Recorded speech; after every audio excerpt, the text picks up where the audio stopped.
Bonjour tout le monde, j'espère que vous allez bien, vous faites des bons voyages. Ce matin, on s'en va au château de Königsburg. Mais d'abord, générique.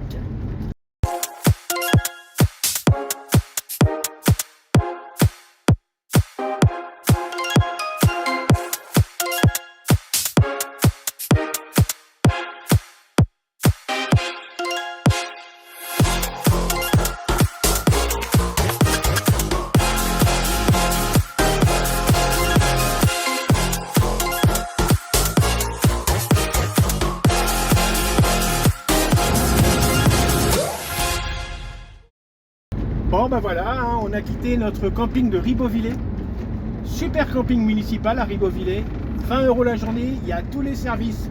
Des emplacements nickel, ombragés.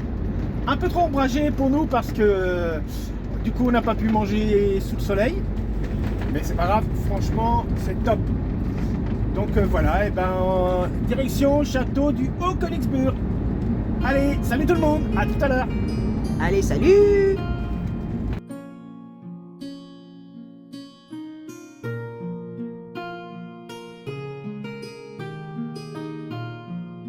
Nous voilà au château du Königsburg.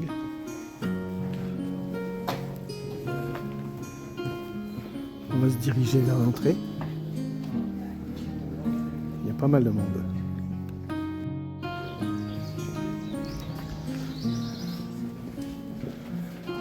Voilà le portail d'honneur. Oh, c'est bien. On est au-dessus d'une herse pour fermer le château.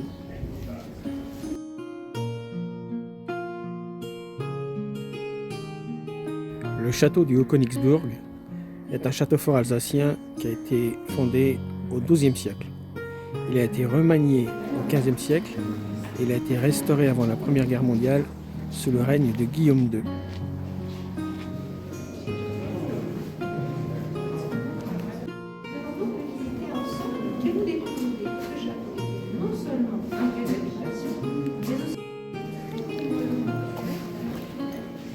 On a décidé de prendre un guide pour visiter le château. Le tarif adulte est de 14 € et pour prendre un guide, c'est 2 € de plus. La visite guidée dure 1 heure. Le guide nous explique exactement tout ce qu'on a besoin de savoir pour visiter le château, sinon on est un peu perdu. Et on a des écouteurs. Il y a beaucoup de monde dans le château, ça fait du bruit. Avec les écouteurs et la voix du guide dans les oreilles, c'est top.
Nous visitons maintenant les tours ouest du château et leur magnifique panorama.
Le petit moulin en bois jonchait en haut de la tour du château, près du donjon.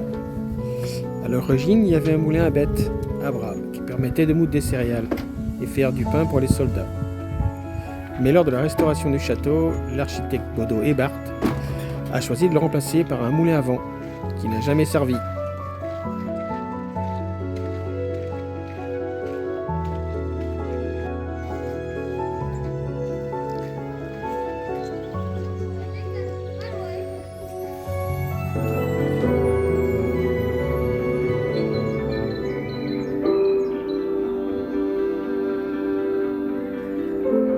Coucou les amis, Salut. on a fini notre visite du château de Königsburg. C'est génial, vous verrez dans la vidéo, hein, sans doute, vous l'avez vu déjà. Et là, on a posé le camping-car, bien le camping-car, au camping municipal de Sélestat. Et cet après-midi, on va visiter Sélestat. La vieille ville de Sélestat, on est à 10 minutes à pied du camping. À côté du camping, il y a un parc Fortnite. C'est peut-être un camping-car park, je ne sais pas. Bon, on a préféré le camping, on est bien, on a un bel espace. On va en profiter un peu. L'église Sainte-Foy à Sélestat est construite au XIIe siècle, dans un style roman, en plein cœur de la ville. Elle se situe tout près de l'église gothique Saint-Georges et de la bibliothèque humaniste.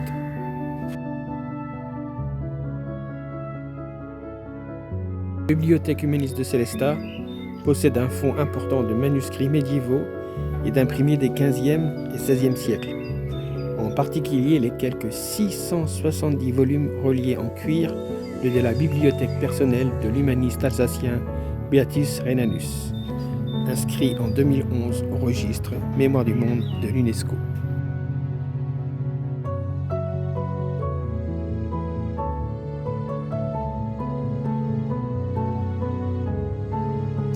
Bon, on est assis là.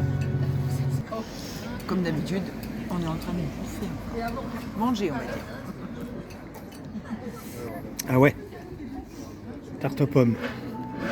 Qu'est-ce que c'est que ça?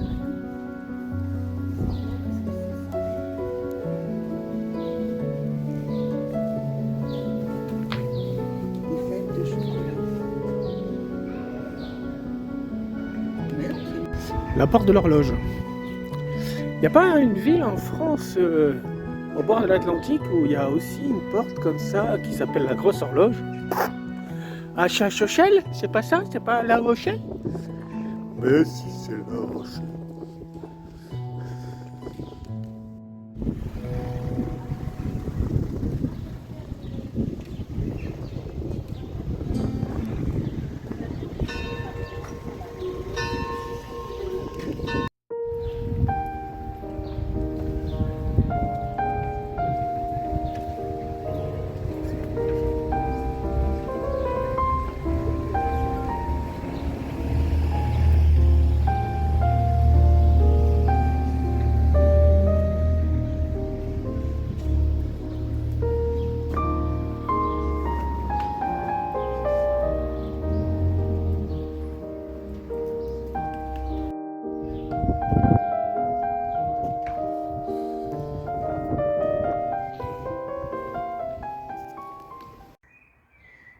Voilà, on est au camping municipal de Célestat. On a visité la vieille ville. Maintenant, on va prendre un petit moment de repos.